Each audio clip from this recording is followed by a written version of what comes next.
Coach Team Con, may binulgar kaya pala pangit yung performance ng Barangay Ginebra. Barangay Ginebra naka-jackpot kay Riley Grigsby sa naging debut game nga ng Barangay Ginebra kagabi kontra Phoenix Fuel Masters. Ay bigo nga sila na makuha ang panalo. Pero ang silver lining sa pagkakatalo ng Barangay Ginebra ay itong kanilang import na si Riley Grigsby. Dahil nakita na nga natin kung ano yung kanyang mga kayang gawin at mga kaya niya pang maibigay sa Barangay Ginebra. Sa kanyang debut game, monster performance agad yung kanyang pinakita na 42 big points at 13 rebounds.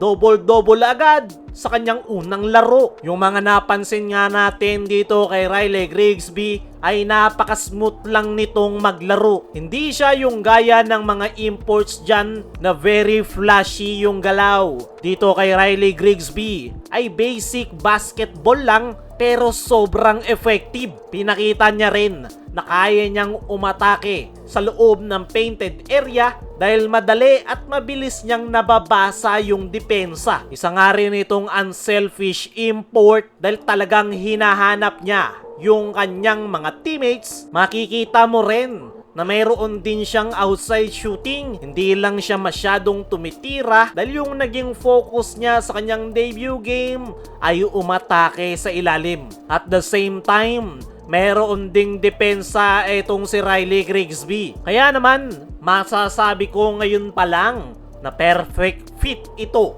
sa Barangay Ginebra. Sa tingin ko, hindi pa nga tumotodo itong si Riley Grigsby dahil as of now ay nag-a-adjust pa ito sa sistemang kanilang ginagamit na triangle offense. At the same time, nag-a-adjust rin si Riley Grigsby sa physical game dito sa PBA. Kayang-kaya naman talaga sana ng Barangay Ginebra na makuha ang panalo kontra Phoenix. Talagang wala lang masyadong nakuwang tulong si Riley Grigsby sa mga local players ng Barangay Ginebra. Buong first half ay si Riley Grigsby lang talaga yung kumayod para sa kanyang kupunan. Nung nakahabol yung Ginebra sa final quarter ay doon lang siya nakakuha ng tulong galing sa kanyang mga teammates. Kung napaaga lang sana yung tulong kay Riley Grigsby ay malamang sa malamang ay iba siguro yung naging resulta ng laro. Dahil walang problema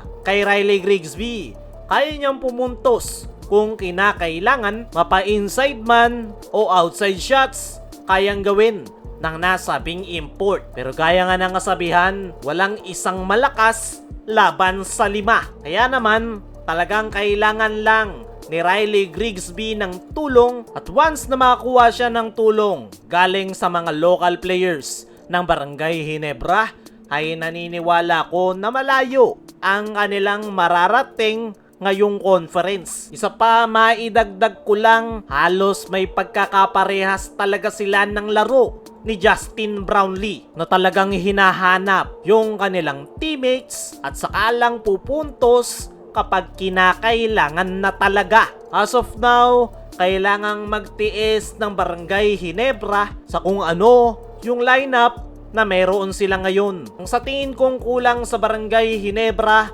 ay itong si Scottie Thompson. Kulang na kulang yung kanilang energy sa loob ng basketball court. Pero sa inilalaro na itong si Riley Grigsby ay naniniwala ko nakakayanin ng Barangay Ginebra na may tawid ang Governor's Cup. Kaya mga chong, ano ang masasabi nyo sa naging debut game ni Riley Grigsby? I-comment mo lang dyan sa ibaba. Samantala, Coach Team Con, may binulgar kaya pala pangit yung performance ng Barangay Ginebra. Hindi nga naging maganda yung debut game ng Ginebra ngayong conference matapos silang talunan ng Phoenix Fuel Masters. Napakabagal ng kanilang simula, nakahabol sila sa dulo pero hindi sapat para kunin ang panalo. At ayon mismo kay Coach Team, sa kanyang naging latest interview ay very frustrating nga raw yung kanilang naging debut game. Dahil unang-una, napakabagal daw ng kanilang simula. Hindi nga rin daw nila may execute na maayos yung kanilang opensa, kaya ganun na lang kapangit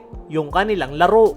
Nabanggit rin netong si Coach Tim na 3 practice pa lang yung nadaluhan nila RJ Abarrientos at Troy Rosario na isa sa nakikita niyang dahilan kung bakit hindi ganon kaganda yung performance ng kanilang starting 5. Mas okay pa daw yung pinakita ng kanilang mga bench players dahil yan nga raw talaga yung pinakapumukpok sa practice noong mga nakalipas na linggo. Para sa akin mga chong, kailangan pang ipagpag ng Barangay Ginebra yung kalawang sa kanilang katawan. At naniniwala ko na makakapagpakita rin sila ng magandang performance sa kanilang mga susunod na laro.